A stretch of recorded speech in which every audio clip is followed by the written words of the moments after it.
Bom demais de estar com vocês. Boa viu, noite, minha gente? Wimerson. Boa noite, Luciana.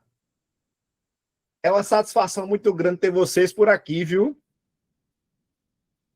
Tenho certeza que eu preparei o material de hoje de uma forma muito especial para que vocês entendam um pouco do perfil da Banca Instituto OCP. Que o grande objetivo não é aprender só informática, né? Aprender como é que o Instituto OCP cobra isso no dia a dia das suas provas. Por isso que eu trouxe hoje as duas últimas provas aplicadas pelo Instituto OCP, que foram justamente do Instituto Federal do Mato Grosso do Sul. Então, a gente vai analisar tanto a prova de nível superior quanto a prova de nível médio para entender como é que a banca vem aperreando aí os concurseiros, né, Luciana? É, verdade. Tá inspirado hoje, inspiradíssimo, depois da corrida? Rapaz, tô energizado ainda, tô energizado. Sol, eu pensei que não ia ter um sol daquele hoje, não, mas tava 2 sóis para cada pessoa. Não era um, não, eram 2. Eu imagino, muita gente, né? Ave Maria. Meu Mas Deus. graças a Deus foi muito tranquilo, foi muito bacana. Experiência diferente, né? Uhum. Meu marido corre. É, né? Não, minha esposa que corre. Ela né? corre todos os dias, 10 para as 5 da manhã, vai para a academia, ou então vai à praia, corre aqui próximo de casa, no Parque das Três Ruas, enfim. Mas eu não sou muito adepto, não. Eu também não sou, não. De vez em quando. Vou Meu contar. negócio é outro. Meu negócio é outro. Tudo certo, então. Você trouxe seu povo? Trouxe, tá aí, meu povo. Que coisa boa. Boa noite, Samara. Boa noite, Natália, Yuri. Deixa eu ver quem mais está por aqui. Rui, Wagner, Yasmin, Araújo, Kennedy, Carol, Juliana. Ótimo, ótimo, ótimo, ótimo. Olha só, pessoal. Para a gente poder começar a nossa conversa, eu queria trazer para vocês umas estatísticas, certo? Eu sou engenheiro de software, sou analista de sistemas, então eu gosto muito de números. Então, esses números é o que vão direcionar a gente nessa escalada final até o dia 14, aí para quem vai fazer a prova de técnico administrativo, né? Olha só, a banca Instituto OCP, nos últimos 4 anos, 2021, 22, 23, 24, no caso, 25, né? 20, 21, 22, 23, 24, 25, 5 anos. Nos últimos 5 anos, ela trouxe, eu fiz uma análise de 609 questões que a banca já aplicou, né, em suas últimas provas, e o retrato que a gente tem a preço de hoje, né, como se diz, é isso aqui, ó. 105 questões de conceitos de hardware. Só falta aqui. 105 questões de conceitos de hardware. Inclusive, esses tópicos que vocês estão vendo aí, o 1, o 2, o 3, não está na ordem do edital de vocês, mas esses tópicos estão presentes no edital de vocês, certo? A gente tem que se ater muito a estudar exatamente o que tem no edital. Eu já, inclusive, vi em algumas aulas aí ao vivo no YouTube, enfim, professores falando de assuntos que não vão cair na prova de vocês. Então, uma coisa muito importante é você ter um direcionamento, né? Os alunos de Luciana com certeza têm isso aí, ter um direcionamento correto do que estudar e, obviamente, a frequência, né, com que esse estudo é realizado. Dentro dos principais assuntos, a gente vai ter conceitos de hardware, que é justamente a parte física do computador. Tudo aquilo que a gente consegue pegar, tudo que é palpável. A gente também tem a parte de segurança da informação. E se vocês prestarem atenção, ela figura aqui como o segundo assunto mais cobrado pelo Instituto OCP. Certo? Então, essa parte de segurança, ela envolve os conceitos fundamentais, que basicamente a gente tem aquela historinha do SIDA, confidencialidade, integridade, disponibilidade e autenticidade, certo? Basicamente, a gente vai ter aí esses 4 conceitos da segurança. Além disso, nós temos também um outro conceito, ele é cobrado um pouco menos aqui, mas ele está aqui na listinha, ó. Deixa eu voltar aqui, que é a parte de malwares. Então, esses aplicativos maliciosos, eles estão presentes, sim, dentro da parte de segurança.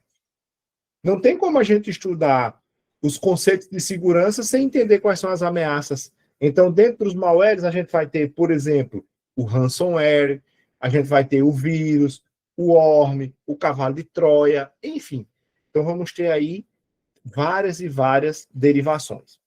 Uma outra coisa, onde a gente percebe uma cobrança muito grande, é com relação aos navegadores. E os navegadores, quando você passa para entender as questões do Instituto OCP, você já percebe que esses navegadores, a cobrança com relação a eles é basicamente em cima de teclas de atalho. Aí muita gente me pergunta, professor, como é que eu vou estudar as infinitas teclas de atalho? A gente precisa estudar todas. Qual é a principal estratégia, tendo em vista que a gente está aqui no momento de reta final, né? Primeiro, anotar todas as teclas de atalho que você tem acesso no menu do navegador. Por exemplo, o Google Chrome tem lá os 3 pontinhos no canto superior direito. O Internet Explorer também tem os 3 pontinhos no canto... o Microsoft Edge também tem os 3 pontinhos no canto inferior direito. Então, nesses menus, algumas funcionalidades já têm sua tecla de atalho direta. Então, o que é que a gente faz? Anota, copia, porque quando a gente copia, a gente aprende 2 vezes. E um outro detalhe, tentar aplicar no dia a dia essas teclas de atalho, até porque navegadores de internet é um tipo de assunto que se torna simples porque a gente trabalha com ele, muita gente trabalha com ele no dia a dia, né? Dentro dos navegadores, o Google Chrome, o Microsoft Edge, o Mozilla Firefox, enfim. Então é Uma coisa importante. importante, Oi, Vini, pois uma não, coisa senhora? importante que você falou agora, que eu me lembrei quando eu estudava, Hum, que a gente tem que aplicar no dia a dia, mas se atentando para o que a gente está fazendo, porque às vezes a gente chega na prova, a gente diz, eita, eu faço isso. Eu sei que eu faço isso, mas eu não sei como, nem me lembro, porque a gente faz meu automático.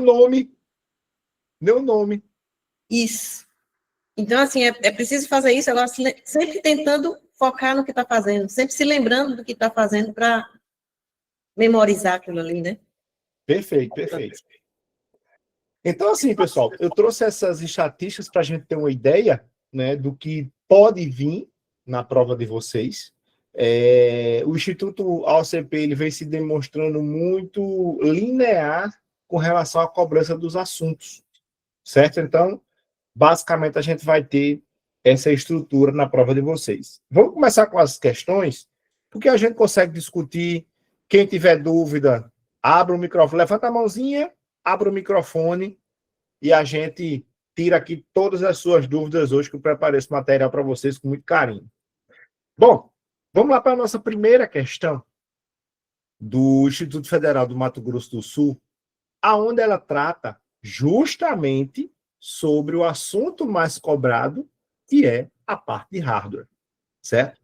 Então, os dispositivos de hardware desempenham diferentes funções na interação entre o usuário e o computador. Alguns são responsáveis por enviar informações para o sistema, enquanto outros têm a função de transmitir os dados processados para o usuário. Nesse contexto, informe se é verdadeiro ou falso o que se afirma a seguir e assinale a alternativa com a sequência correta. Antes de mais nada, ele falou no enunciado da questão, um dos comandos da questão é justamente o dispositivo que envia informações e o outro transmite os dados. Para ficar mais prático da gente entender isso, vamos partir do princípio do seguinte. No computador, a gente tem uma placa que é a principal placa de comunicação entre todos os dispositivos, certo? Essa placa é chamada de placa-mãe. Em inglês é motherboard, certo? É a própria nomenclatura dela. Então, conectados a essa placa-mãe, nós vamos ter vários dispositivos, que são os dispositivos físicos. Então, por exemplo, eu tenho um dispositivo de entrada, ou seja, esse dispositivo vai trazer informações do meio externo para o meio interno. Que meio interno é esse? Dentro do computador. Então, por exemplo, pegar algumas situações para a gente entender. Nós temos o que nós utilizamos todos os dias para digitar nossos textos é um dispositivo de entrada.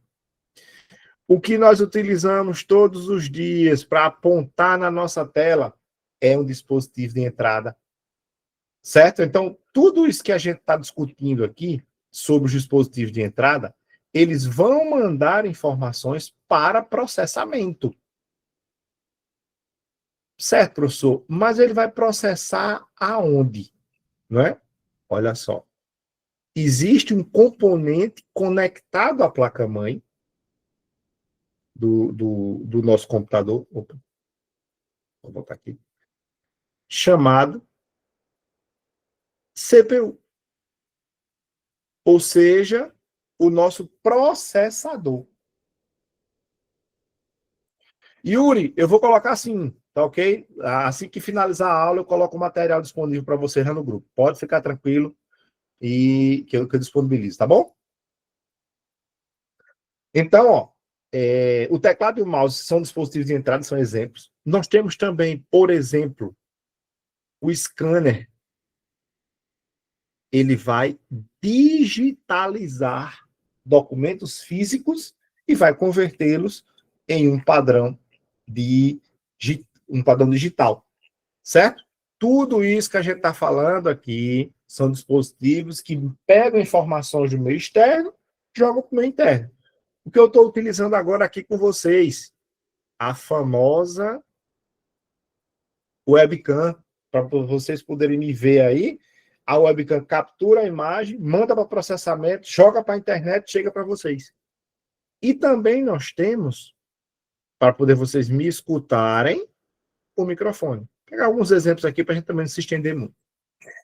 Além dos dispositivos de entrada, nós temos um outro grupo, que são os dispositivos...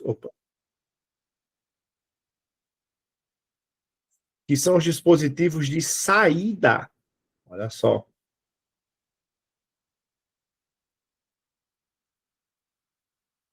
Esses dispositivos de saída têm a característica de exibir para o usuário aquela informação que já foi processada pelo processador. Então, por exemplo, para vocês estarem me assistindo, com certeza, todo mundo aí, quem estiver no computador, né, obviamente, vai estar utilizando um monitor, que é um dispositivo de saída. E o que é que a gente também precisa lembrar? Além do monitor, quem estiver utilizando uma caixinha de som, também é um dispositivo de saída. Certo? Estou visualizando as informações, digitalizei através do scanner, mas agora eu preciso imprimir de novo um documento, um comprovante de inscrição no concurso, enfim. Então, para imprimir, nós vamos utilizar a impressora. Então, eu trouxe aqui alguns exemplos para a gente clarear a mente, relembrar, né, porque com certeza vocês já devem ter estudado isso aí, relembrar esses conceitos básicos. Agora é o seguinte, falamos de dispositivos de entrada, certo? Entrada. Falamos dos dispositivos de saída. E existe também um terceiro grupo, que são chamados de dispositivos híbridos ou de entrada e saída. Então, esses dispositivos híbridos, eles têm a capacidade, olha só, eles têm a capacidade de ter as duas funcionalidades em um mesmo dispositivo físico. Por exemplo, falamos anteriormente do monitor. Existe um outro tipo de monitor chamado monitor touchscreen. Certo? Monitor touchscreen. O que é isso? É o monitor que tem uma tela sensível ao toque. Eu visualizo as informações no monitor, mas também eu tenho a capacidade de permitir a entrada de informações por esse próprio monitor, porque a tela dele é sensível ao toque. Tá bom? Temos um outro exemplo também de híbridos, ou como algumas outras bancas gostam de chamar, dispositivos de entrada e saída, né? São os híbridos. Aí, como outro exemplo, nós temos a impressora. Só que essa impressora é a multifuncional.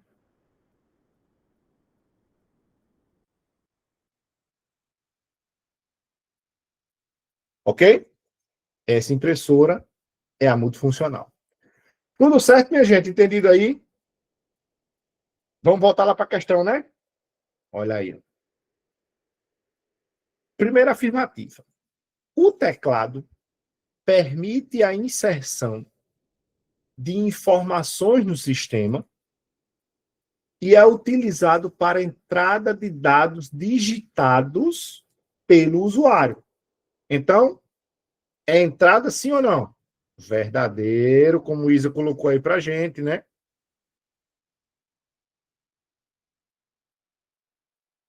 O monitor tradicional é um dispositivo de entrada. Olha só, pessoal. O monitor é de entrada? Não, né? Que exibe conteúdos processados pelo computador, possibilitando a visualização das imagens e texto na tela. Se ele tivesse colocado aí de saída, aí estaria correto. Por isso que essa opção está falsa. Terceira afirmativa. O mouse é um periférico de entrada que possibilita a interação com a interface gráfica do sistema, permitindo a execução de comandos pelo usuário. Olha aí, minha gente. Totalmente correto, não é? Perfeito. Como ele é de entrada, verdadeiro.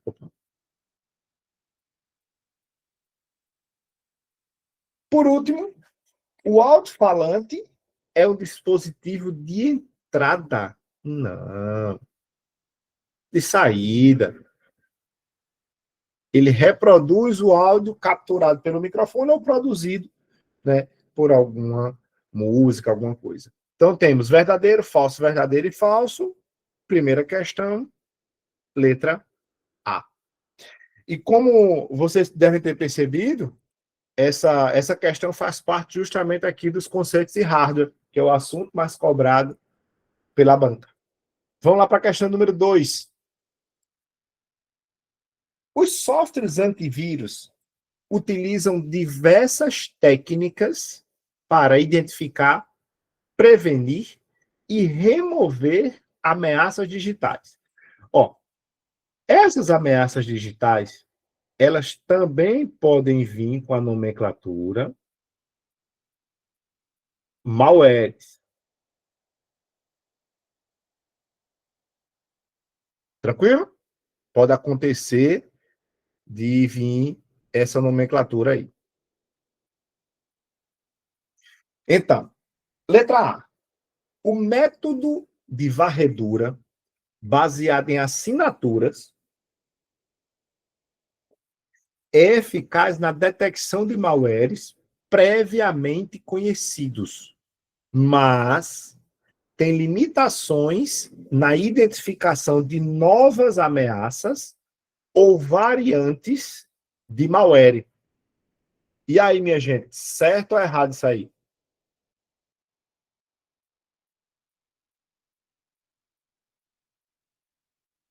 Júlio já colocou aí. E vamos ler nas outras aí, né?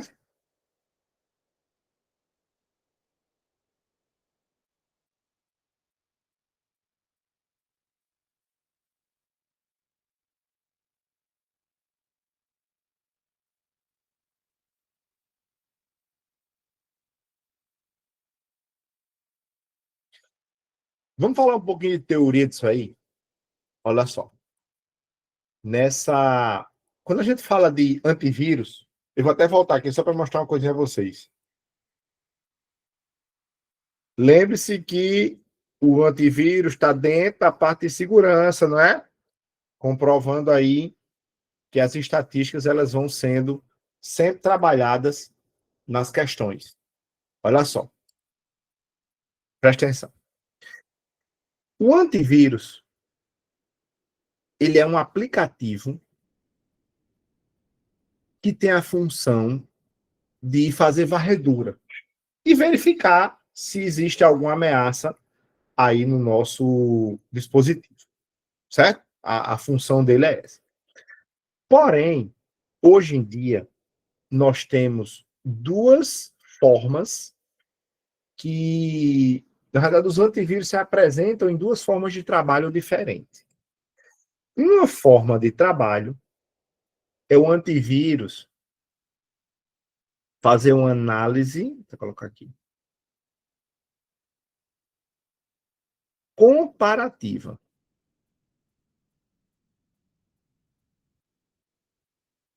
Como é essa análise comparativa?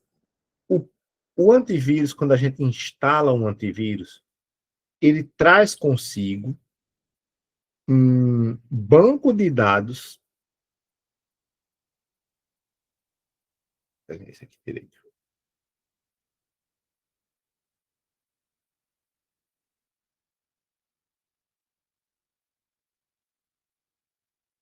Um banco de dados, por exemplo, 300 mil tipos de vírus diferentes. Dando um chute. E esses vírus que ele reconhece, ou seja, as vacinas que ele tem, são exatamente para combater algum desses 300 mil tipos de vírus, cavalo de Troia, worm, o que seja. Algum tipo de malware que ele reconhece. Então, vamos partir do princípio que você recebe um e-mail e esse e-mail tem um arquivo dentro dele chamado edital.pdf.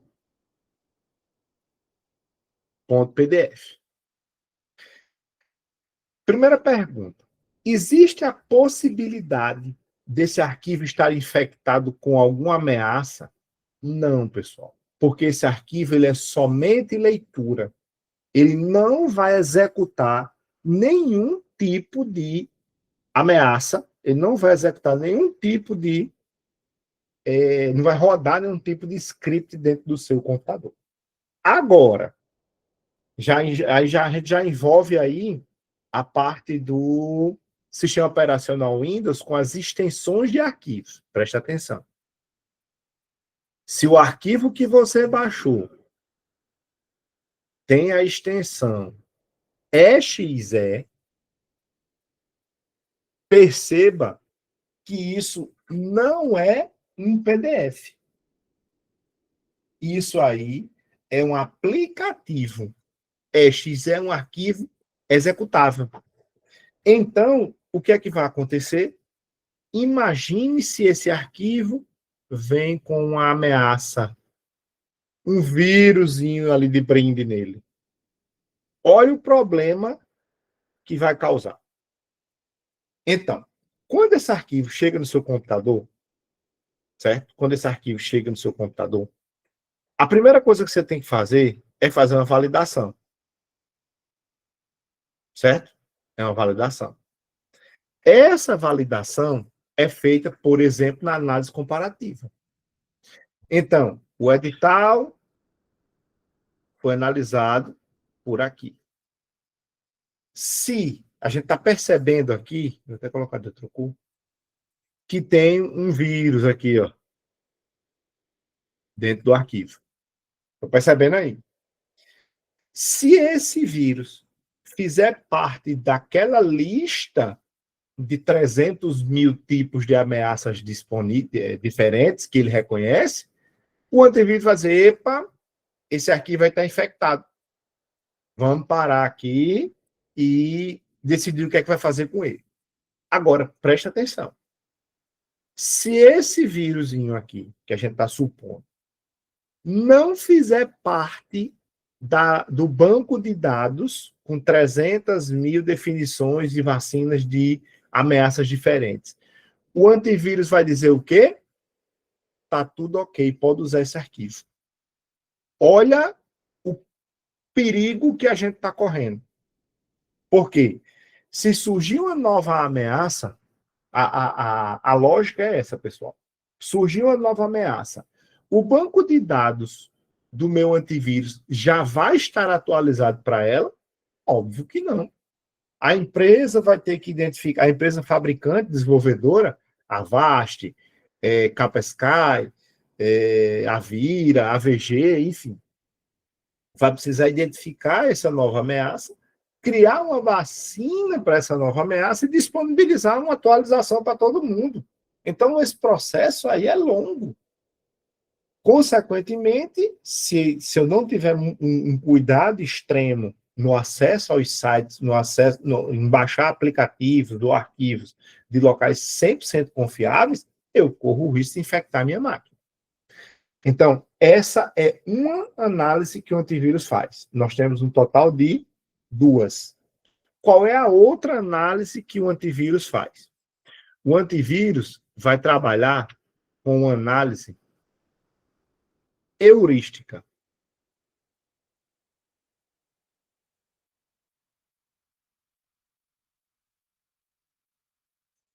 E eu digo que a análise heurística é o achismo. Como é que ele vai analisar o arquivo? A primeira coisa que ele vai fazer é identificar padrões de comportamento desse arquivo. O que é que ele está fazendo no meu computador? O que é que ele... em que situação ele está atuando?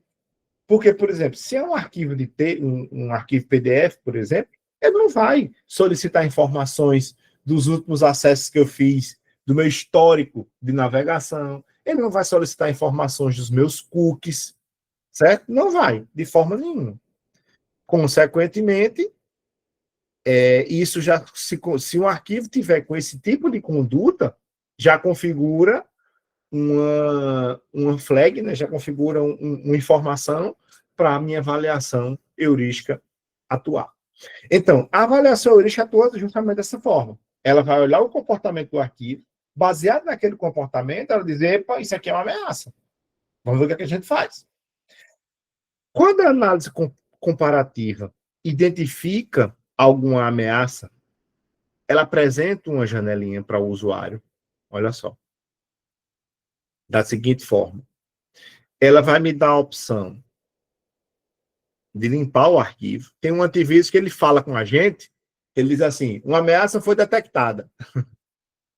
O Avast fala com a gente. Então, ele vai me dar a opção de limpar. Ou seja, ele tem a vacina e vai eliminar aquela ameaça do arquivo para que você possa usar o arquivo normalmente. Mas ele também me dá uma opção para apagar o arquivo, zerar tudo. E também, se eu quiser, cancelar. Eu assumo o risco e executo aquele determinado arquivo. Certo? Então, tá aí a minha avaliação heurística do meu arquivo, desculpa, avaliação comparativa do meu arquivo edital. Quando for feita a avaliação heurística, eu sempre gosto de fazer uma analogia, Luciana, com os alunos, para ficar fácil entender essa heurística, que é o seguinte: às vezes a gente vai chegar em casa à noite, parou o carro na entrada do portão, né, do condomínio, da casa, do que seja, e quando você olha do seu lado assim, vem uma moto com 2 rapazes, tudo de preto, capacete preto, 10h30 da noite. Qual é a avaliação que a gente já faz de sair? Como você já teve outras, escutou outras experiências, ou até viveu experiências negativas, Natália já colocou aí, corre, né, Natália? Corre, ou então fecha a porta, vai embora, para, né? Mas essa é a avaliação que a gente faz baseado em fatos que já aconteceram. Existe uma possibilidade muito grande de ser um assaltante, mas também existe a possibilidade de ele vir perguntar qual é o nome da rua. Enfim, né? Uma ameaça foi detectada, né, Charles? É mais ou menos por aí. Certo? Então, a avaliação heurística trabalha nisso, baseado em fatos passados, em situações anteriores que o antivírus já vivenciou, e, obviamente, a cada nova vivência, o antivírus é atualizar toda a sua base. Ele já repassa para todo mundo isso. Então, essa avaliação heurística, ela traz uma abordagem diferente para o usuário, que é o seguinte: olha só, a avaliação heurística, eu vou só voltar para aquela situação. A gente tem certeza que aqueles 2 rapazes da moto vão fazer algum mal para a gente? Não. Mas eu tenho 99% de certeza. Eu não tenho 100%. Por isso, por eu não ter 100% de certeza, a avaliação heurística me dá uma opção, sabe de quê? Enviar o arquivo para quarentena. Eu acredito que você já deve ter ouvido falar desse termo, quarentena. Ou então eu posso apagar, como também eu posso cancelar. Então, a quarentena é nada mais, nada menos do que um espaço dentro do meu HD, uma pasta, certo? Onde os arquivos vão ficar lá com outro nome e outra extensão. Com que objetivo? Tirar eles do convívio dos outros arquivos. Professor, e quanto tempo o arquivo passa na quarentena? Já foi questão de prova, inclusive, isso aqui. Simplesmente, pessoal, ele vai ficar na quarentena quanto tempo for necessário. Não existe limite de tempo de arquivo na quarentena. Ele vai ficar por lá até um dia você retirá-lo da quarentena ou chegar a alguma atualização no banco de dados que consiga remover aquela ameaça pré-existente. Tá bom, pessoal? Exatamente, Yuri. A prisão domiciliar, ele fica dentro de casa preso, não pode sair para canto nenhum. Ótima analogia, viu, Yuri? Bom, então, como a gente acabou de ver, a varredura baseada em assinaturas, ou seja, aquele banco de dados que ele já conhece, é eficaz. Beleza. Mas tem limitações de identificação de novas ameaças. Então, essas novas ameaças, elas vão vir, as informações delas vão vir na avaliação heurística, que é um padrão que a gente consegue ter aí dentro da nossa avaliação de antivírus, certo? Então, questão 2, letra A. Maravilha? Vamos ver porque a B está errada, né? E aí, é importante também. A técnica de análise comportamental, olha, a análise comportamental é quem? A heurística. Examina exclusivamente, olha, pessoal, mais uma daquelas palavrinhas exclusivas, ou seja, ela vai deixar ser muito direcionada exclusivamente o código-fonte dos arquivos suspeitos, ignorando o seu comportamento. Pessoal, a análise comportamental analisa o comportamento, né? Não faz sentido dizer que ele ignora o comportamento. Letra C. O uso de listas brancas, whitelisting, porque existe a blacklisting e a whitelisting. A whitelisting, ele tem a capacidade de liberar determinados aplicativos ou arquivos, definindo eles como confiáveis. Então, o whitelisting são aplicativos confiáveis. E a blacklisting, obviamente, são aplicativos não confiáveis. Então, o uso de listas brancas em softwares antivírus permite a execução de qualquer programa desconhecido. Não. Pelo contrário, ele vai permitir a execução de programas conhecidos, porque eu aqui vou liberar. Cadê o Belo? Não, Belinho. Ah, não. Aí também já tá demais, né, isso? Já tá demais, né, Liz? Ligar o microfone aqui. Letra D.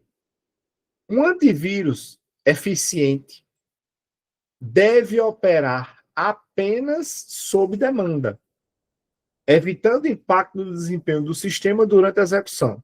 Pessoal, o antivírus, ele precisa funcionar 100% do tempo que você estiver utilizando o seu computador.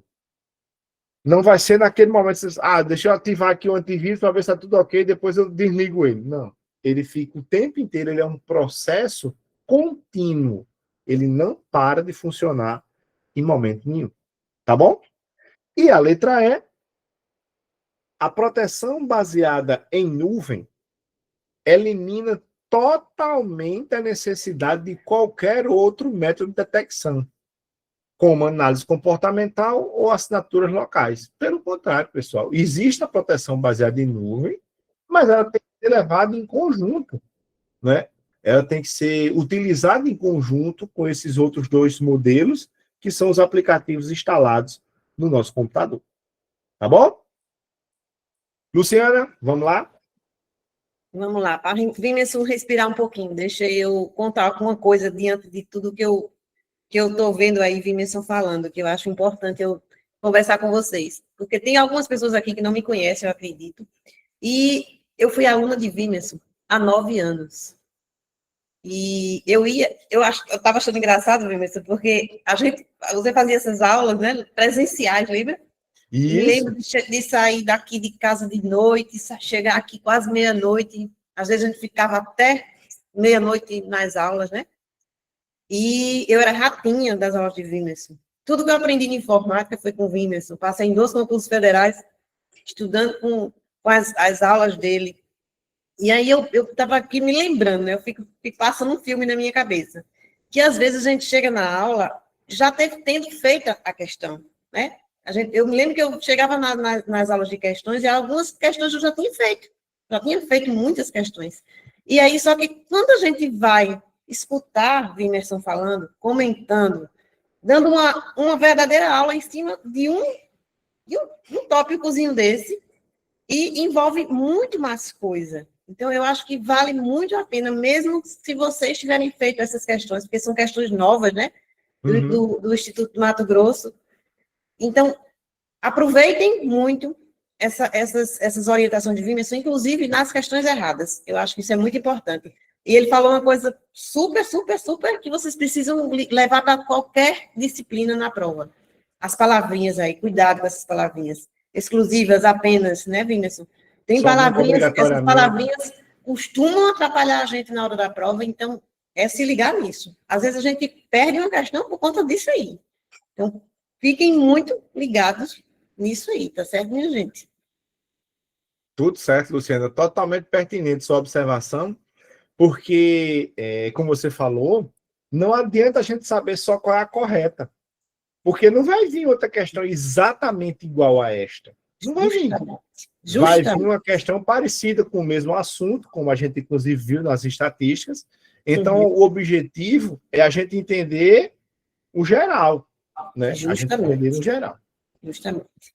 Ah, Natália, obrigado, viu, Natália? Obrigado. Olhe, eu gosto muito, eu comento com os alunos que eu sou professor porque eu gosto de ministrar aula. O dinheiro é bom, obviamente, né? Mas a gente que gosta de ministrar aula, a gente fica muito feliz, principalmente hoje, por exemplo, num dia de feriado, né? Eu estou aqui com quase 40 pessoas numa live e eu fico muito satisfeito que vocês estejam com esse interesse todo de serem aprovados, né? Obviamente, e também estarem dando esse crédito de confiança para mim, para poder passar da melhor forma para vocês, tá bom? Então, quando ele fala aqui da nuvem, né, ele não é essa história de elimina totalmente, está errado, porque eu preciso ter todas as proteções possíveis e imagináveis. Vamos lá para a questão do número 3. E essa questão do número 3 é uma questão do Microsoft Excel, que também está figurando lá entre os assuntos mais cobrados pelo Instituto OCP.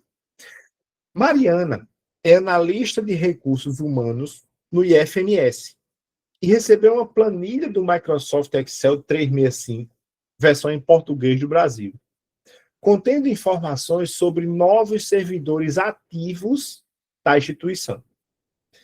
A planilha inclui colunas com o nome do servidor, o cargo, o departamento e a cidade de residência. Então, percebam ali que nós temos 4 colunas com os nomes, o cargo, o departamento e a cidade. Considerando que o diretor do RH solicitou um relatório com o número total de servidores que residem em Dourados. Então, se você prestar atenção, nós temos este servidor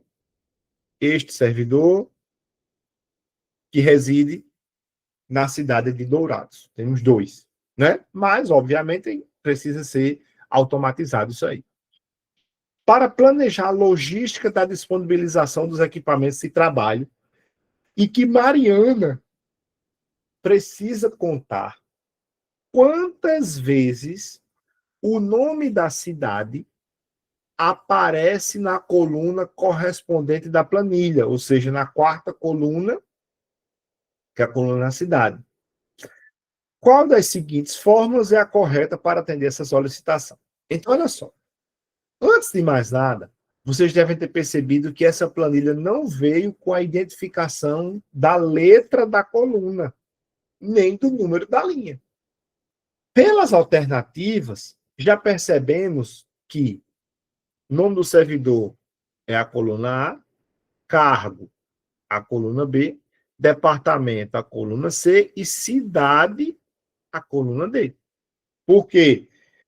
Todas as questões tratam aí de a coluna D, de D2 a D9, D2 a D9, certo? Então, eu já identifiquei que seria a coluna D. Os títulos estão na linha 1.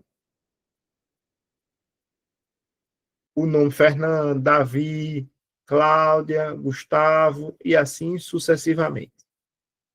Então, eu já identifiquei dentro dessa planilha quais são as colunas e quais são as linhas.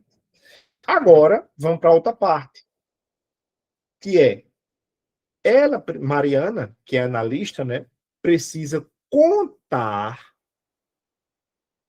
quantas vezes o nome da cidade, que cidade é essa que ela está falando? Dourados. Aqui, ó, é o outro comando da questão. Ela precisa contar quantas vezes o nome da cidade Dourados aparece na planilha. Então, olha só, pessoal. Basicamente, nós vamos ter funções para contagem. Então, por exemplo, o que vai diferenciar a função é a sua nomenclatura e também a sintaxe, ou seja, os parâmetros que nós vamos utilizar para ela. Nós temos uma função, por exemplo, tanto no Excel quanto no Calc. Lembre-se que os 2 aplicativos, as funções são 90% parecidas. E diante dos últimos assuntos cobrados pelo Instituto Federal, ou pelo Instituto OCP, nós temos uma frequência de cobrança com relação às funções. Tá bom? Então, conte ponto valores. Essa função, se vocês prestarem atenção, ela está aqui na letra C. A sintaxe dela, ou seja, como é que ela é escrita, é da seguinte forma. Nós vamos ter o intervalo aonde nós vamos realizar a contagem, certo? Vou botar aqui. E essa contagem vai me retornar.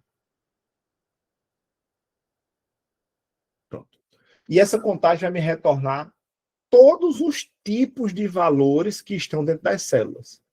Quando a gente fala de valores, o Excel e o Calc especificamente trabalham com 5 tipos de valores. Número, que é o basilar dele, né? Textos, fórmulas,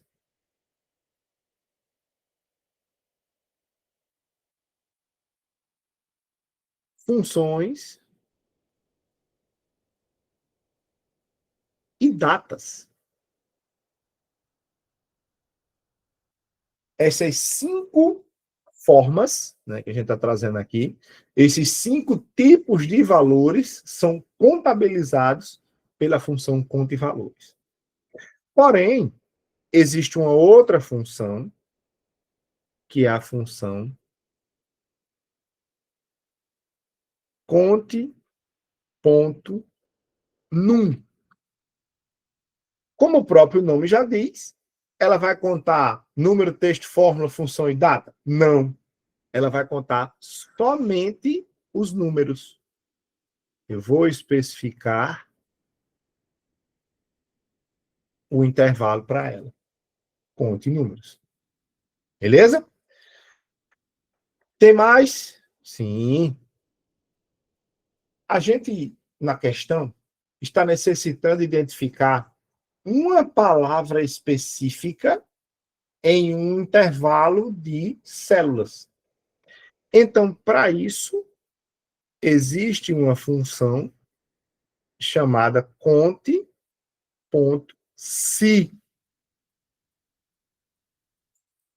Essa função, ela tem uma condição, ou seja,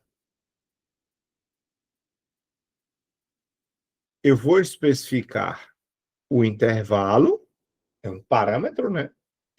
E além do intervalo, eu defino a condição.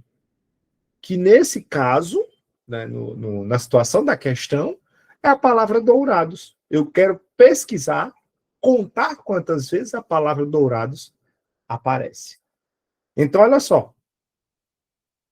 Continue, vai contar os números. Primeiro erro. A função continue não tem esse parâmetro. Segundo, ela vai contar só números. A palavra dourados ela não vai contar de forma nenhuma. Letra B. Conte, só a palavra conte também não existe essa função. Letra C. Conte ponto valores. Conte os valores, beleza? D2 até B9. Só que aqui, olha, o conte valores não especifica também um parâmetro. Ele vai contar tudo. Só para a gente ter uma ideia. Se eu escrever tanto conte quanto conte valores, se eu escrever essas duas aqui no Excel, no cálculo, vai dar erro. Porque eu não posso ter um outro parâmetro, só posso ter um parâmetro. Aí eu estou com 2, certo? Vai dar erro. E a letra D, conte-se. Eu vou contar de acordo com uma condição. Então, letra D é a correta. E a letra E está errada porque a função PROC-V, a própria nomenclatura dela traz o seguinte: ela é utilizada para procurar um valor e não para contar, como está explícito aí no enunciado da questão, certo? A função PROQUIV, ela trabalha na procura de valores e não na contagem, como a questão está querendo. Consequentemente, questão 3, letra D de dado. Ok? Vamos lá para 4, né? O Mozilla Firefox é um navegador de internet conhecido por suas funcionalidades voltadas à privacidade e à personalização. Sobre as características desse navegador, assinale a alternativa correta. Antes da gente continuar, olha só. Nós temos os principais, só colocar eles aqui.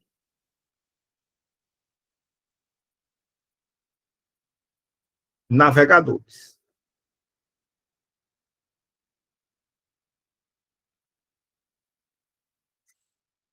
Dentre eles, existe o que é mais usado por todo mundo. As estatísticas apresentam aí esse navegador como 75% a 78% de utilização no planeta Terra. Certo? E esse navegador é o famoso Google Chrome. Muita gente utiliza ele por ele ter uma ligação muito forte com os aplicativos do Google, com o Google Meet, como a gente está utilizando agora aqui na nossa aula, com o Google Drive, com o Gmail, com o Google Documentos, enfim, então ele facilita muito, tem recursos que facilitam muito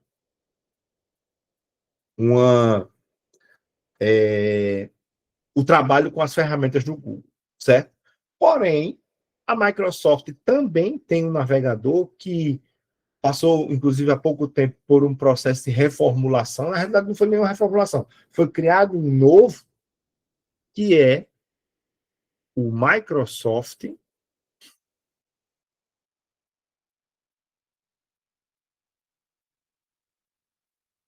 Edge, certo?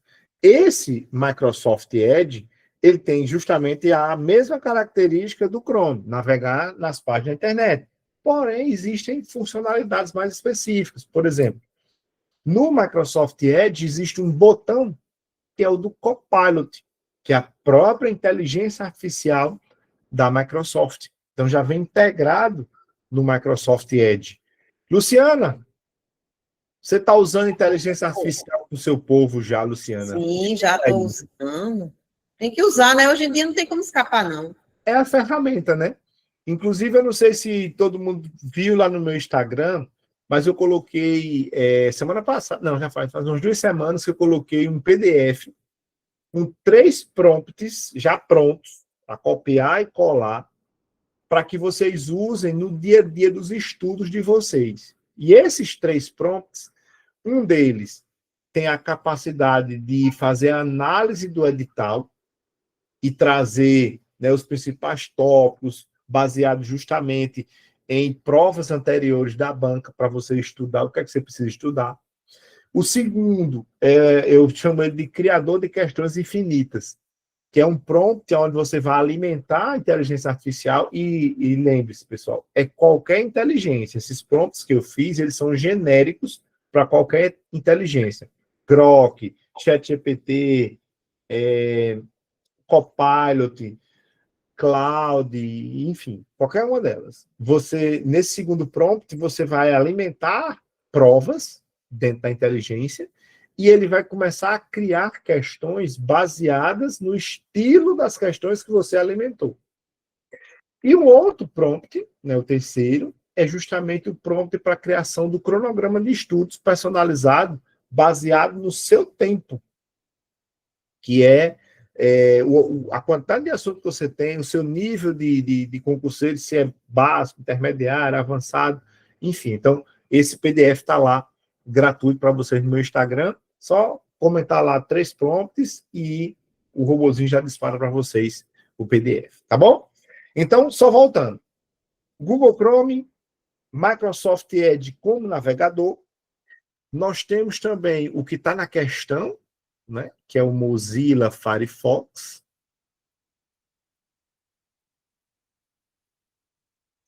Também temos o Opera.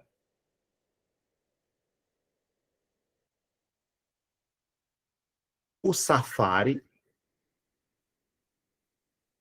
E lá nos primórdios, pessoal, lá atrás,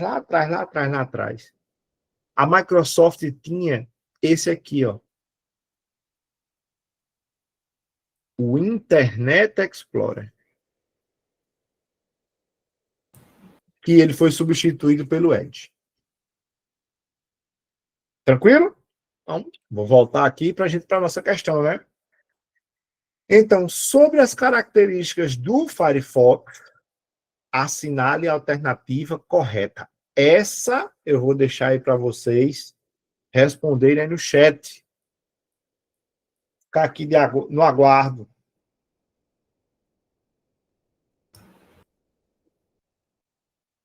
Eu vou só completar aqui meu copinho com água, tá? 1 minuto.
Prontinho. Letra A. Já vi que colocaram aí, né? Vamos lá. Letra A. O Mozilla Firefox define o Bing como motor de busca padrão e não permite que o usuário altere essa configuração. Essa história aqui de não permite, tá errado. Eu vou só aproveitar aqui que ele falou sobre motor de busca, não foi, pessoal? Motor de busca. Vê só. Esse termo também é chamado de sites de busca. O mais conhecido de todos, né, inegavelmente, é o Google. A Microsoft criou o dela, que é o Bing. Só tem esses dois? Não. Nós temos também o Yahoo, nós temos o DuckDuckGo, nós temos na China, o Baidu, nós temos na Rússia o Yandex. Então, todos esses são sites de busca. Ah, professor, mas eu só uso o Google. Não tem problema. É uma forma que são outras opções que a gente tem disponível. Tá bom? Então, deixa eu só voltar aqui. Letra B. O Mozilla Firefox não possui um modo de navegação privativa. Tá? É falso, porque todos os navegadores têm esse modo que permitem justamente que você, ao finalizar a sua navegação, todos os dados sejam apagados do seu dispositivo. Lembre-se, a empresa que você trabalha tem conhecimento do que você acessou, a escola que você estuda, enfim. Então, isso é para a navegação privativa, anônima, in private, ela existe para apagar os dados da máquina e não da rede. Tá certo? Ela vai manter sua máquina oculta. Vamos para a letra C. O Mozilla Firefox permite a instalação de temas, de extensões e temas para personalizar a experiência do usuário. Com certeza. As extensões são novos recursos que eu posso adicionar ao meu navegador. Tá bom? Letra D, vamos ver porque está errada, né? O Mozilla Firefox não recebe atualizações de segurança. Pelo contrário, todo aplicativo que se preze precisa estar recebendo atualizações de segurança sempre. Inclusive, o próprio sistema operacional Windows tem isso, né? O próprio sistema operacional Windows tem essa característica de permitir essa atualização. E, por último, a letra E. Para utilizar o Mozilla Firefox, é obrigatório criar uma conta Mozilla. Se eu quiser criar a conta Mozilla, eu crio. Mas não é obrigatório. Existe, sim, essa conta Mozilla para você centralizar os seus favoritos, né? Centralizar informações que você queira compartilhar entre os navegadores. Deixa eu só voltar aqui, calma. Questão 4, letra C, né? Alguma dúvida, pessoal? Tudo ok? Tamara, Araújo, beleza. Jean, perfeito. Vamos embora para 5. Vamos estender muito hoje, não, porque amanhã, para muita gente, é um dia normal, né? Para mim, vai ser tranquilo, que amanhã vai ser feriado. De novo. Só que amanhã é imprensado, né, Luciana? Já estão assim também, vocês, né? Em breve eles vão estar se utilizando dessas benesses. Uhum. Inclusive, eu estava, semana passada, estava num restaurante e uma moça olhou assim para mim, aí ela veio e disse, você é professor Rios? Eu disse, sou. Ela disse, olha, eu fui seu aluno em 2012 e eu passei no concurso do TJ do DF. As foi que bom, tá passando as férias por aqui. Aí ela disse, não, eu trabalho home office, 100% home office, Luciana.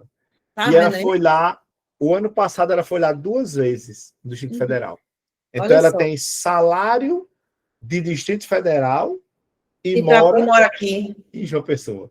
Uhum. Né? Então, assim, os concursos federais têm muito disso, né? Eu vou As universidades e institutos já estão assim, né?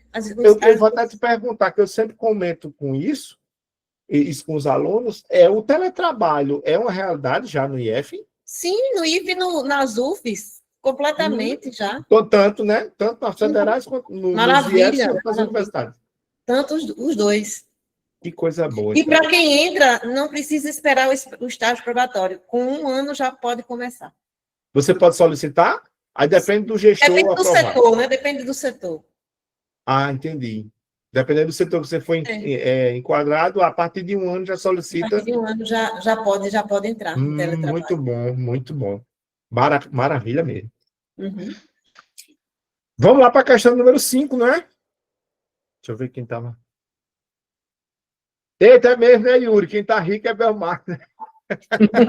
Pois Rapaz, é. ele comprou agora um iate, né? De 20 milhões de reais. É muita grana.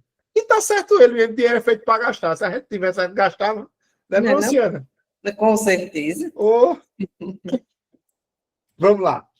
Com base nos conceitos básicos de segurança na internet, assinale a alternativa que melhor define o termo malware. Então, vejam que nessa questão, eu vou só voltar aqui lá para os tópicos do edital, para falar um negócio com vocês.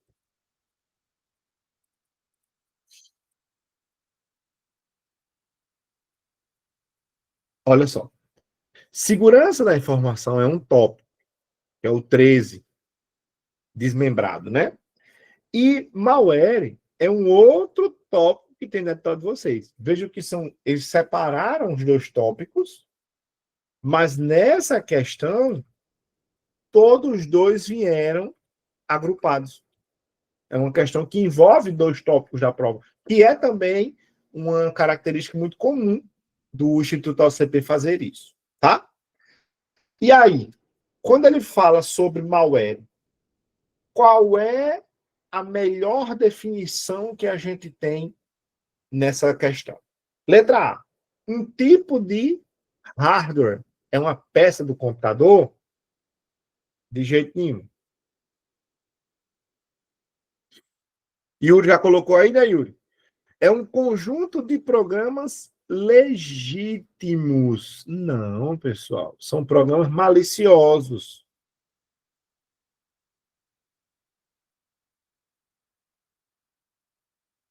É um tipo de backup, só para a gente relembrar, né? Não especificamente cai na prova de vocês, é o tópico backup. Mas só para a gente identificar, backup é uma cópia de segurança.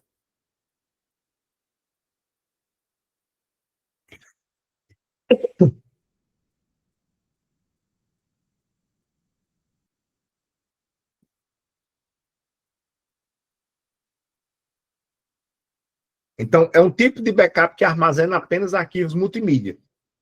Malware é um programa malicioso, não é um backup. Letra D. Um protocolo de segurança utilizado para criptografar conexões de internet. Eu tenho uma possibilidade de me conectar com a outra máquina, criptografando os dados, mas nesse caso, a gente utiliza uma VPN. E, como já colocaram aí no chat, é um software malicioso criado para causar danos, roubo de dados e interrupções de sistemas.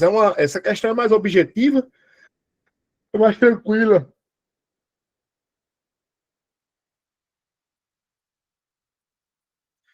Eu não poderia deixar de trazer para vocês, para quem ainda não é aluno da minha plataforma, um mega, mas, Luciana, é um mega desconto de 50% para quem tiver interesse em adquirir o nosso curso de resolução de 200 questões, todas comentadas em videoaulas do Instituto OCP.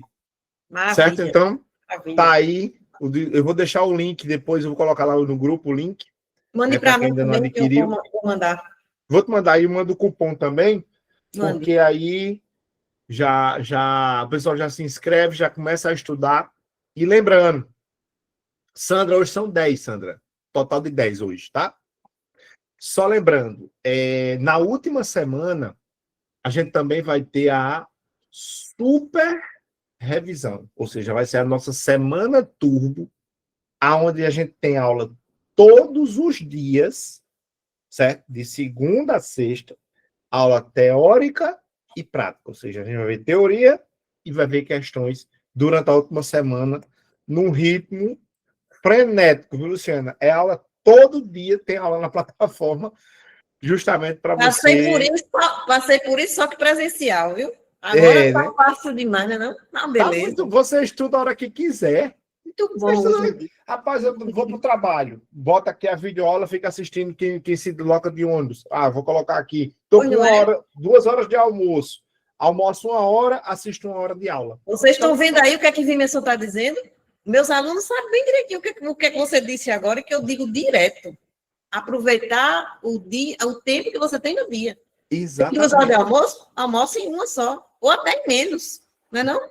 E dá tempo. Dá tempo. Dá tempo. Nessa reta final que a gente precisa trabalhar em cima do estudo reverso, né? Que é trabalhar as questões para poder explorar mais a questão da banca, não tem para onde correr. É um esforço que é muito válido. Muito válido mesmo. Eduardo, vou colocar assim, vou disponibilizar o material no grupo, certo? Esses slides vão ficar todos lá no grupo para vocês, sem problema nenhum. E tem muita gente pedindo aqui no meu Instagram que não pôde assistir hoje, enfim, eu vou também disponibilizar essa aula no YouTube, certo? Porque aí já fica como uma revisão também para vocês. Bom, vamos para frente, né? Olha só. Com a posse dos novos servidores do IFMS, você recebeu um arquivo do Excel. Tem uma aluna que foi aprovada nesse, viu? Foi? Do IFMS? Uhum. Que coisa boa. Você vai lá entregar a plaquinha dela? Olha. Ai, não vou não lá, não. Olha, já tem que mandar pelos correios, né? Tem que ser, tem que ser mandada. Contendo a planilha de controle de servidores que armazena informações de todos os servidores da instituição. Para facilitar a atualização dos dados, foi adicionada ao mesmo arquivo uma nova planilha. Então, pessoal, deixa eu só mostrar aqui uma coisa a vocês. Quando a gente, que ele está falando de planilha e para vocês entenderem, quando a gente cria, por exemplo, um novo arquivo no Microsoft Word, certo? Cria um novo arquivo no Microsoft Word. Nós chamamos de documento. Esse documento, ele pode ter uma ou mais páginas.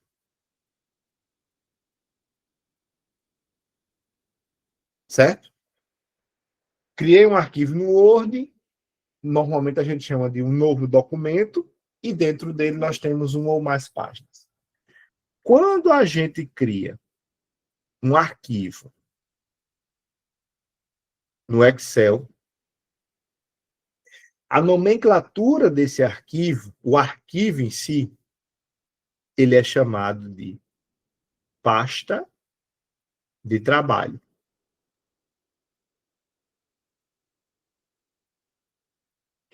E essa pasta de trabalho tem uma ou mais, vou colocar aqui,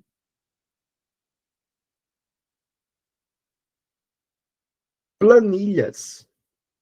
Muita gente chama, eu criei uma planilha no Excel. Você cria uma pasta de trabalho e dentro dessa planilha, dessa pasta de trabalho, você tem uma ou mais planilhas. Tá bom? É exatamente... Opa, deixa eu voltar aqui. O que ele está falando aqui na questão. Deixa eu ver. Cadê? Aqui. Existe uma planilha controle de servidores e novos servidores.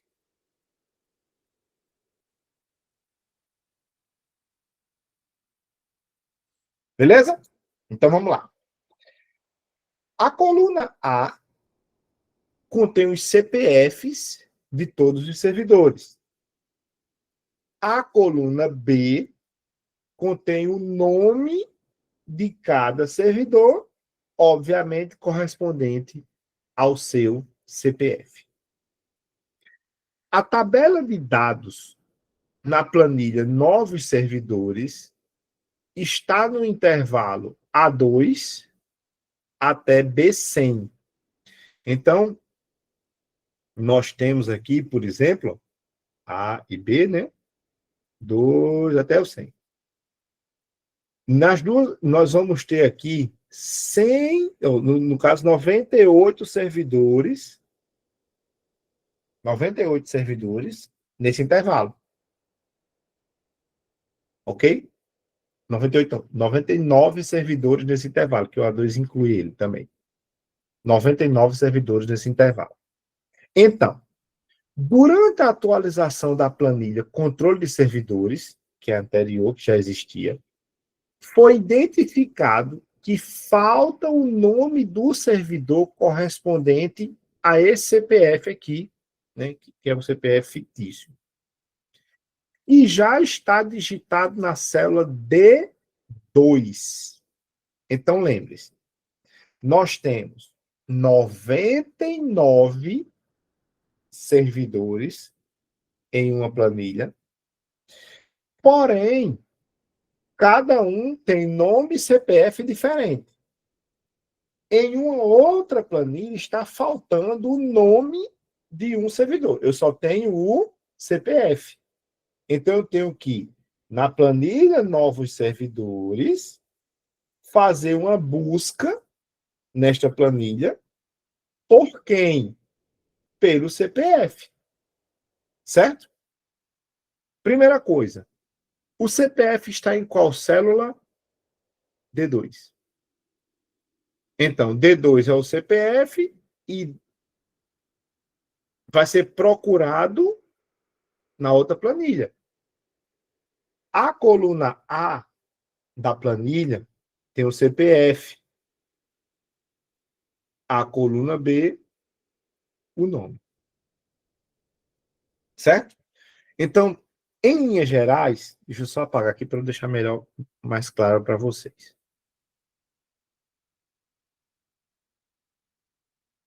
Em linhas gerais, eu vou ter o seguinte. Presta atenção.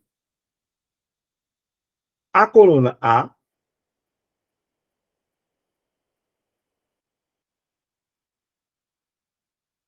tem o CPF de todo mundo. A partir da linha 2. Aqui é a linha 1, aqui é a linha 2. Aí tem o CPF, linha 3, CPF, e assim vai. E aqui eu tenho o nome, que é na coluna B. Eu preciso pesquisar o CPF e trazer o nome do servidor que está faltando. Entenderam a lógica do que eu estou precisando? Eu tenho o CPF, mas não tenho o nome. Então, Samara, Cíntia, Isa, eu vou fazer essa pesquisa. Para fazer essa pesquisa, pelas alternativas, vocês já perceberam que a gente vai utilizar a função PROC-V, certo? Porém, como é que a função PROC-V ela é parametrizada? Como é que eu vou escrever essa função?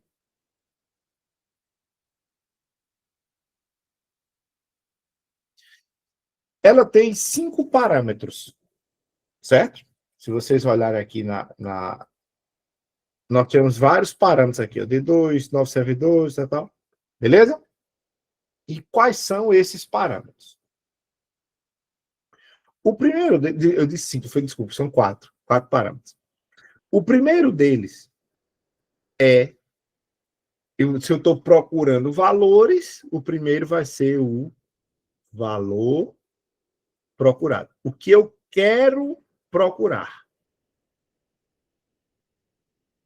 Certo? Como no enunciado da questão já trouxe, eu vou procurar o CPF que está digitado aonde? Em D12. Já me trouxe aí essa informação. Então, olha, eu já vou colocando aqui a função embaixo para a gente entender.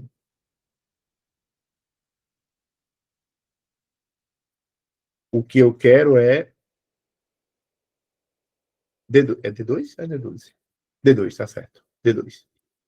Beleza? Então, o primeiro parâmetro já foi. Qual é o segundo parâmetro da minha função? O intervalo aonde eu vou procurar todo mundo. É o meu segundo parâmetro aonde eu vou procurar. Certo? Lembrando, a procura vai ser na planilha novos servidores, porque o controle de servidores é existente, novos servidores é o que eu vou pesquisar. Então, por ser em uma outra planilha, eu preciso colocar o nome da planilha, novos servidores,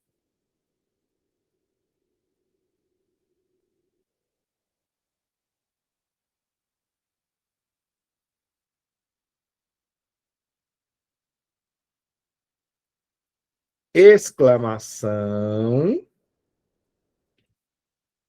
Lembrando, Eu vou pesquisar aonde? De A2 até... Opa, de A2 até B100, que é o intervalo completo lá dos meus dos servidores, né? De A2 até B100, como ele já falou aqui, inclusive. A2 até B100. Vamos lá. A2 até B100. Pronto, feito o intervalo. Qual é o próximo passo? Neste intervalo, nós temos duas colunas, a coluna 1 e a coluna 2. E a coluna 1 é o CPF, a coluna 2 é o nome. O que é que eu quero buscar? O nome do novo servidor, que está na coluna 2. Espera aí, professor, não é a coluna B? A nomenclatura da coluna é B. Porém, a função PROC-V ela vai atrás do índice da coluna, ou seja, o número correspondente à coluna. Tá bom? Então, é da própria função que nós vamos utilizar aqui o número 2, para indicar que é a segunda coluna. E, por último, nós vamos ter... deixa eu só colocar aqui... Vou colocar aqui para vocês copiarem a função certinho. O valor procurado, intervalo, a coluna... Não, número da coluna.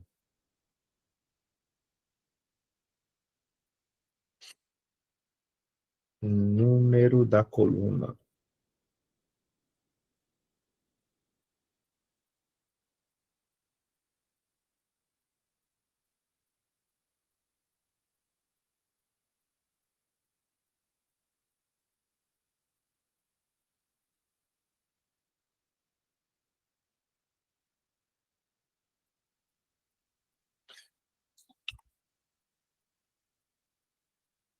Além do número da coluna, a gente vai definir também, pessoal,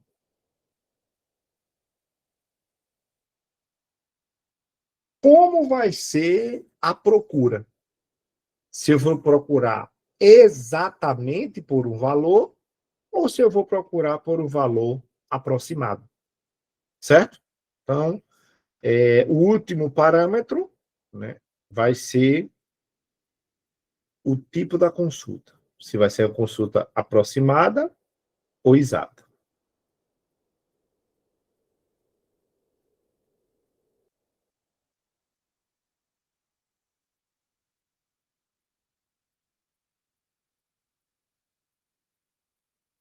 Que, nesse caso, vai ser uma consulta exata, por isso que a gente utiliza a palavrinha falso.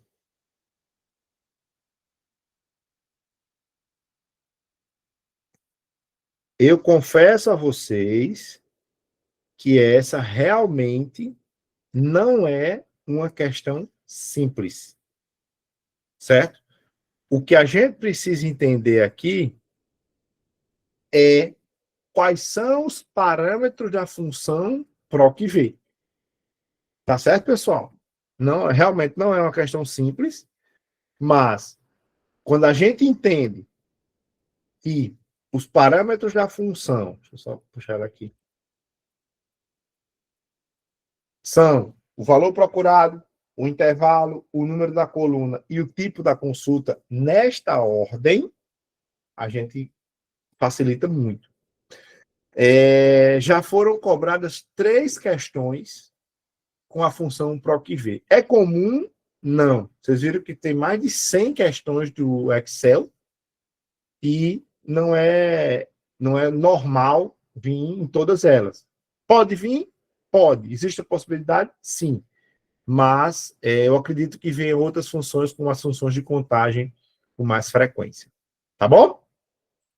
Vamos lá para a questão número 7, né? Dentre os componentes de hardware, exatamente, Yuri. Araújo, a banca ápice, eu não vi nenhuma questão com a função PROC-V, certo? Eu não vi nenhuma questão com a função PROC-V, não. Tá bom? E até porque ela tem poucas questões, né? Nos bancos de questões ela tem muito poucas. Mas eu não vi nenhuma, não. Dentre os componentes de hardware de um computador, qual é a principal placa de circuito que serve como base estrutural e interliga fisicamente todos os outros componentes, permitindo a comunicação e o funcionamento conjunto do computador? Ou seja, qual é a placa que integra todo mundo, né, minha gente? Olha aí. A famosa placa-mãe. Inclusive, a gente já falou dela lá no início da nossa primeira questão. Também falamos sobre a CPU, que é um processador do computador, e a memória de acesso aleatório, a memória RAM. O que é ela, né, pessoal? Presta atenção. A memória RAM é uma memória do tipo volátil. O que quer dizer isso? Simplesmente, se eu desligar o meu computador, todos os dados que estão nela vão ser apagados. Ela também é chamada de memória temporária. Ok?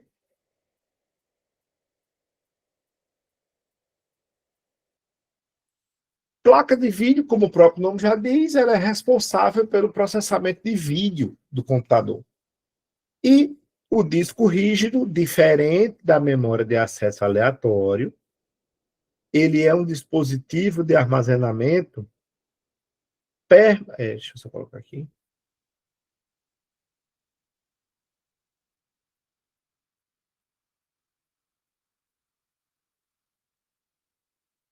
Não volátil. Ou seja, permanente. O que caracteriza isso? Independente do computador estar ligado ou desligado, todos os dados vão ser mantidos.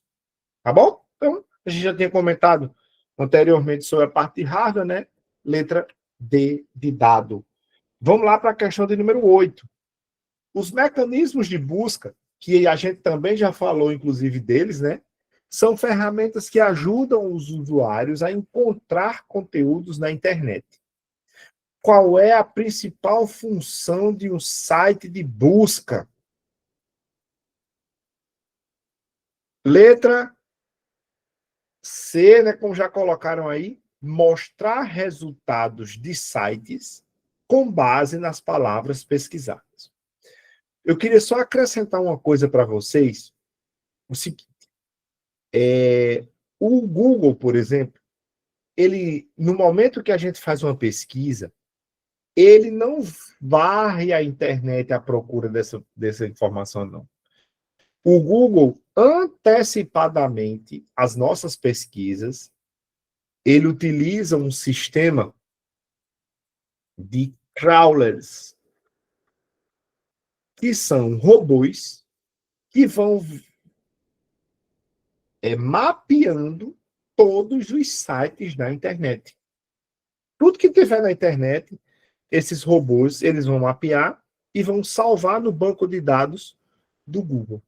E quando a gente faz uma pesquisa, na realidade a gente está pesquisando dentro do banco de dados do Google e não diretamente na internet, como a gente acha que é feito.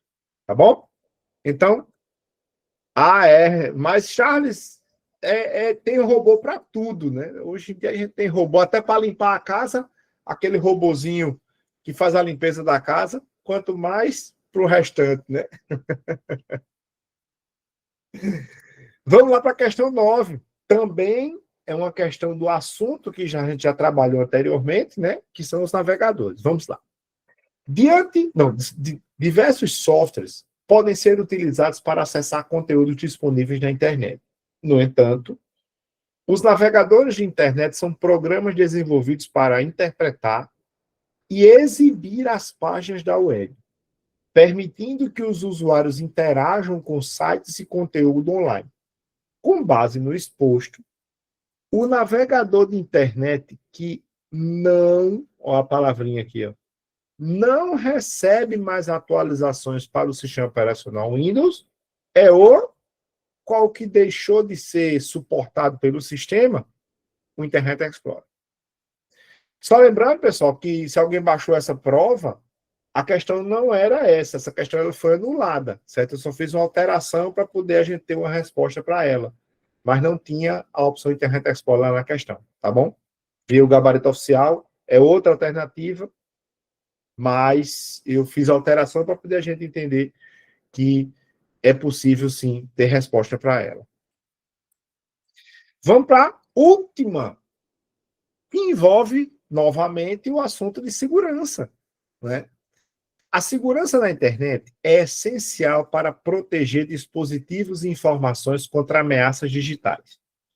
Em relação aos diferentes tipos de malware, informe se é verdadeiro ou falso, o que se afirma a seguir e assinale a alternativa com a sequência correta.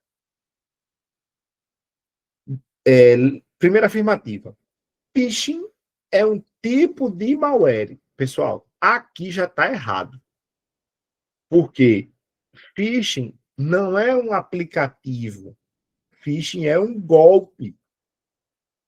É uma forma com que os cybercriminosos utilizam para persuadir o usuário para que ele acesse um site, para que ele forneça informações confidenciais. Tá bom? Então, não é essa daí. Então, ele é um tipo de malware que se instala em um dispositivo sem o consentimento do usuário, com o objetivo principal de exibir publicidade invasiva. Quem faz isso não é o phishing também. Esse malware que faz isso é o adware. Tá bom? Então, errado, falso. Vírus são programas maliciosos projetados para interferir no funcionamento normal de um dispositivo, frequentemente se espalhando para outros dispositivos para infectar arquivos. E essa, verdadeiro, né?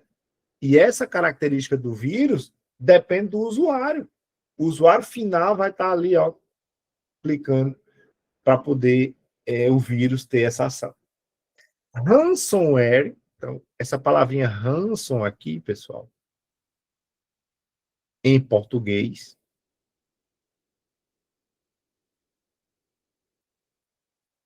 ela quer dizer resgate. Ransomware é um tipo de malware que criptografa os dados da vítima, exigindo um pagamento, né, um resgate, para restaurar o acesso a esses dados. Esse aqui, pessoal, é um dos golpes mais comuns hoje em dia. Teve uma rede de farmácias agora no Piauí, viu, Luciano? Uma rede de farmácias lá, que teve um prejuízo de 400 milhões de reais. É avassalador esse tipo de prejuízo para a indústria. Certo? A gente teve situações agora no Banco Central, que um ORCRIM, né, uma organização criminosa, conseguiu ter acesso a algumas contas do Banco Central e eles levaram aproximadamente 1 bilhão de reais. Fizeram várias transferências PIX, algumas foram detectadas, né? Acho que 70% a 80% desses valores já foram ressarcidos, mas tem uma parte que foi para criptomoeda, que aí não tem rastreabilidade, infelizmente, fica por isso mesmo. Pois é, minha gente, vou ficando por aqui. Espero que eu tenha acrescentado alguma coisa para vocês. Luciana, se despeça da nossa galera. Para quem não lhe conhece, fale um pouco aí da sua mentoria. Muito obrigada, professor. Para quem não me conhece, eu entrei agora no seu grupo lá do WhatsApp. Depois eu vou falar um pouquinho sobre o trabalho lá. Avisa o pessoal lá. Eu agradeço demais sua disponibilidade, né? Depois de ter corrido 5 quilômetros hoje, tá aqui hoje à noite. O sol quente de Torá que tá. Pois hoje é, aqui. Vinícius, muito obrigada mesmo. Eu acho que a gente está aqui. Eu também, a gente podia estar só dormindo agora, né? Pois é, Descansando. né? Pois E a gente é. está aqui tentando fazer esse povo se aprovar, que é o mais importante, é o nosso objetivo, é esse, né? Nós Fazer esse povo estamos ser aqui aprovado. para fazer o diferencial na vida deles, né? Transformar Sim. eles em futuros servidores federais. Isso mesmo. E outra coisa, continuar estudando, porque concurso vem muito agora em 2026, viu, minha gente? Concurso vem demais. Com Tá? Aí certeza. o MEC liberou muitas vagas para Foi? UFES e IFES, né? Isso, eu vi. E a gente sabe que vem muita vaga. A UFPB já tem bastante vagas também no quadro de referência. Eu estou apostando que no fim do ano que vem vai ter concurso de novo da UFPB. Estou lá dentro de olho. Estou lá dentro de olho. É, tem que ficar Qualquer coisa capturando. eu estou avisando lá no Instagram. Todo mundo fica de olho. Quem não me segue ainda, eu vou deixar lá no grupo de Vinerson o meu perfil para quem não me conhece, tá bom, minha gente? Obrigada a todos. Um abração. Obrigado também a todos pela confiança no meu trabalho, no trabalho da Luciana. E vamos embora para ser concursado do IF. Isso mesmo. Tchau, tchau, meu povo. Tchauzinho.